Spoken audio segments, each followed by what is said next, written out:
mes, kai susikūrėm tą langą, mums yra labai svarbu, kad ant tų mygtukų užsidėtų interaktyvumas. Kitaip tariant, aš paspaudžiu prisijungti, ar ne, ir norėčiau, kad jis jau rodytų į kitą langą. Tai mes ir mokinsimės, kaip tai padaryti ir kaip matot, pavyzdžiui, dabar langą gavau, bet negaliu paspausti OK, nes dar nėra sukurta navigacija ir interaktyvumas.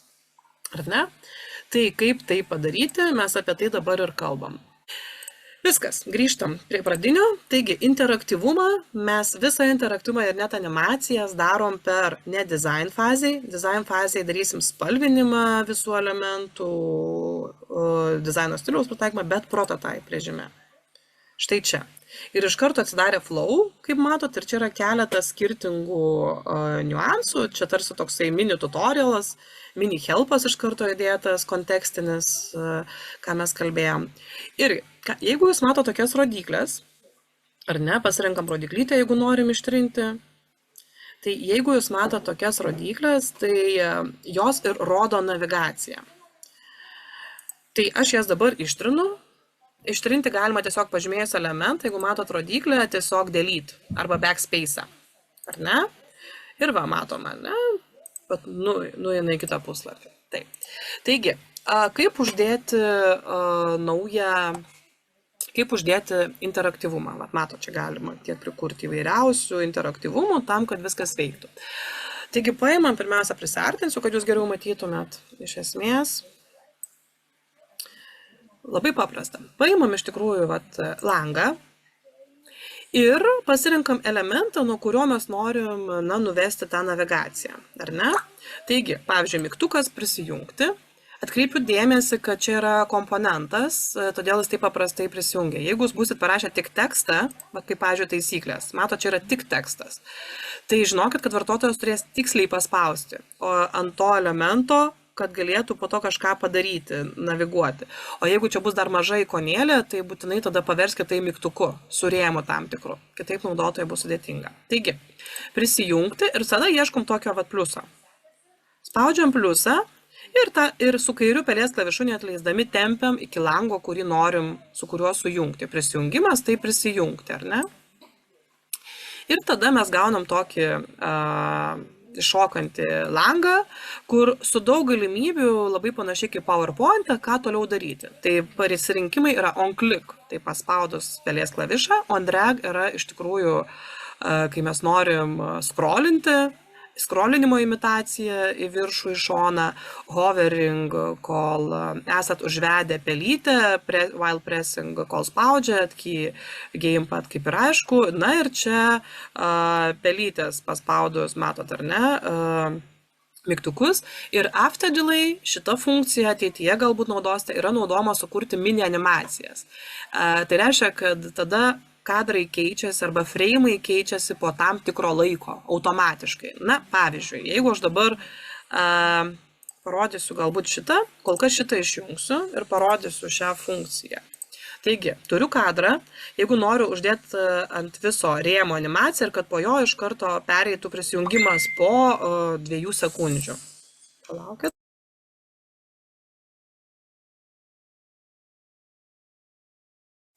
Tai dabar pasirenku rėmą, pradėkim nuo to, nes jeigu uždėsiu ant čia, netiks, ar ne, reikia nuo viso rėmo. Tada iš jo norėčiau uždėti tam tikrą animaciją, matot, galiu ir ant rėmo dėti. Ir, siunčiu į prisijungimo, tada darau after delay, pavyzdžiui, po 800 milisekundžių tai yra, ar ne, arba padarysiu po 400 milisekundžių.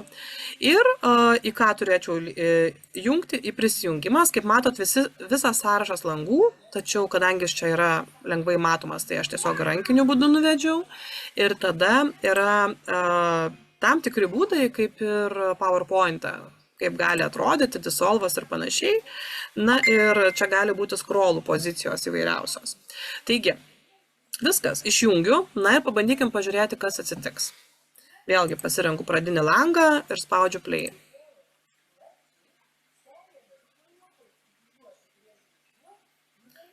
Pamatėt, ar ne, iš karto, kas atsitiko, tai akivaizdu, kad jeigu noriu paredaguoti, tiesiog nueinu ant rodyklės, na ir padarau, kad būtų 800, ar ne?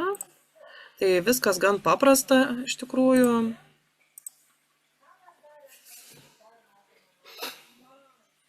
Va. Tai reiškia iš karto persijungia. Šiuo atveju mums tokia navigacija nereikalinga, tačiau parodžiau tai kaip pavyzdį. Taigi dabar parodysiu, kaip nuo to mygtuko prisijungti. Mes kaip ir sakėm, reiktų čia. Tai on click tada, ar ne, o ne after delay. Ir tada naviguoti, kaip matot, į kitą langą. Galima ne tik naviguoti, ne tik atversti kitą langą, bet ir, jeigu esat jau advanced levelio, tai galima priskirti kintamuosius ir sąlygas, if else dabar daryti tarsi programuoti. Jau yra suteikiama galimybė netgi nuorodą išorinę atversti arba open overlay, tai yra atskiras langas, kuris atsiverstų ant viršaus. Panaudoti, tai overlayaus langai yra čia, jeigu norit. Tačiau šiuo atveju naviguoti palieku. Na ir čia su scrollu, jeigu reikėtų padirbėti. Scrollinti galima tam tikrame frame. Dar vienas niuansas, atkreipkite dėmesį, kad aš negaliu nuvesti, pavyzdžiui, registruotis tos rodiklės į jokį elementą išskyrus į frame. Ar matot? Man nueina tik į išorinį frame. Pavyzdžiui, čia registracija, ar ne, tai nueina į frame. Tam tikrą. Tai reiškia, aš negaliu į tam tikrą lauką nuvesti. Tai čia yra tokia logika, kad paspaudus mygtuką tiesiog atsiverčia naujas langas. Ar ne? O jeigu norim būsenas keisti, tuomet jau turim daryti simulacijas arba ten, kur buvo if else naudoti tuos būdus. Taigi, na ir va čia instant ir viskas. Dabar žiūrėkit, kas atsitinka. Labai paprastai paimu. Taip, ant frame spaudžiu ir play.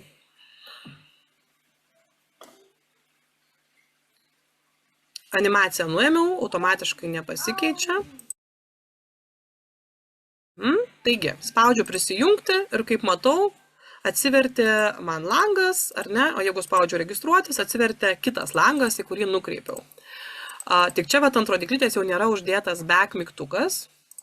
Atkreipkite dėmesį, čia yra uždėtas ant šitos rodiklytės. Va, jeigu norit pažiūrėti, ar yra uždėtas, dar kartais gali tekti keletą kartų per navigaciją prieiti iki to elemento ir tik tada sužinosit navigaciją, kur yra uždėta. Kaip matot, ant to yra uždėtas, ar ne? Bet ant šito elemento jau nėra. Tokį dalyką galima išspręsti paprastai, jeigu tiesiog pirmą kartą, kai susikuriat prisijungimas, tada copy-pastas ir tada su visų linku nusikopijuoja, ar ne? Kaip padaryti, kad OK mygtukas veiktų? Taip, sveikas sugrįžęs, tai dabar aš turėčiau OK paspaudus, sakykime, įvedus duomenis, nuvesti į pagrindinį langą. Tai sumažinsiu ekraną, matot, kuo daugiau langų, tuo sudėtingiau daryti tiesiog viską tokiu būdu, bet jeigu pasirenku OK, tai tiesiog vedu į tą langą, kuris yra pagrindinis, ar ne? Na ir tiesiog X-iuką spaudžiu ir matau, kad iš karto atsirado. Ir galiu iš karto pasižiūrėti labai ramia širdim, ar ne, kas čia įvyko.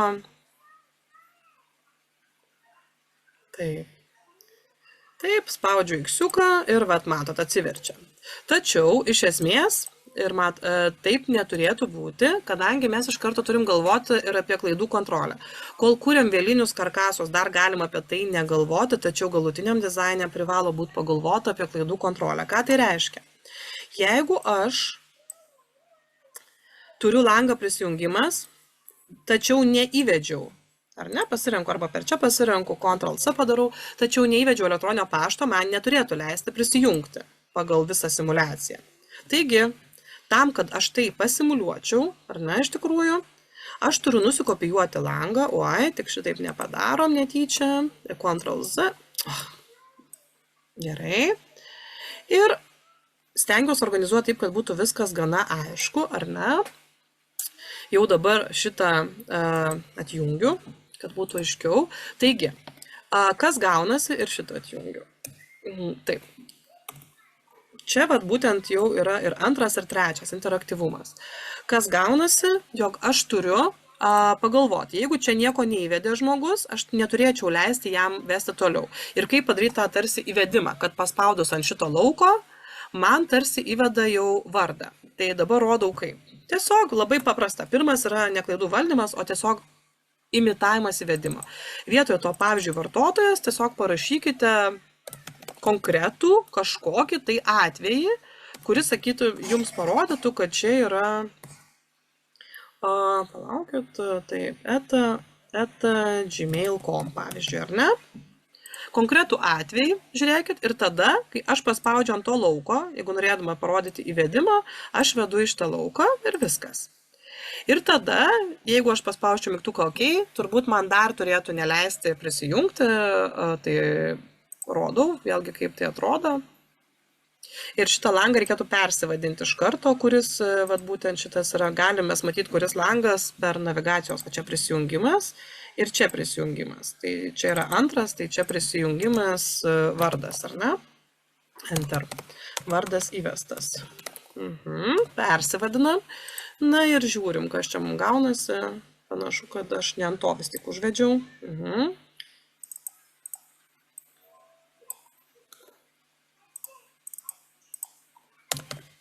Gerai.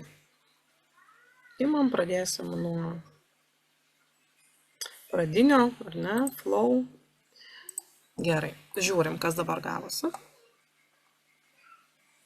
Na ir dabar turiu prisijungti. Matėt, prieš tai buvo neaktyvus. Negalėjau nieko daryti taip, kaip su slaptažodžiu, o dabar jau man sako, kad kažką galiu daryti. Tai žiūrėkit, kaip atrodo simulacija, tarsi įvedė žmogus. Opa, ir viskas. Matot, tai reiškia, kad yra kopija padaryta su pakeitimu, tačiau nieko dar toliau negaliu daryti, ar ne? Taip, tai va, įvedu, bet jeigu nieko neįvedžiau slaptažodžio jokio, tai turbūt turėtų išmesti, kad slaptažodis neįvestas ir neleisti prisijungti. Tai čia yra klaidų valdymas, tai kaip tai padaryti, turbūt jau supratot. Tai yra tiesiog pasiimat dabar jau šitą langą, darot jo duplikatą, ar ne? Linkas jau vardenis pavardenis įvestas, bet, sakykime, slaptažodis yra neįvestas. Ir kai jūs paspaudžiat OK, sakykime, jūs gaunate klaidos pranešimą. Pavyzdžiui, turėtumėte irgi galbūt komponentą susikurti klaidos pranešimą, neįvestas, sakykime taip, tuoj, neįvestas slaptažodis.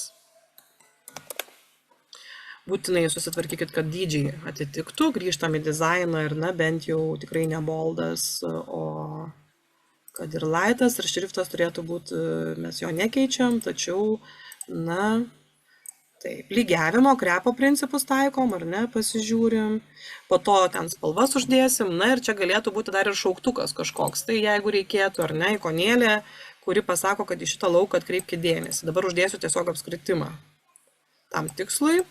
Na va, neįvestas slaptažodis, ar ne, iš karto ir po to mes juos galėsim nuspalvinti ir tada, sakykime, jeigu mes gaunam tokį lauką, mes galim irgi paspausti ir, na, toliau įvesti, ar ne. Sakykime, aš dabar, jeigu žmogus padarė šitai, paspaudė OK, tai einu į prototipą, iš šito einu į šitą lauką, OK, ir dabar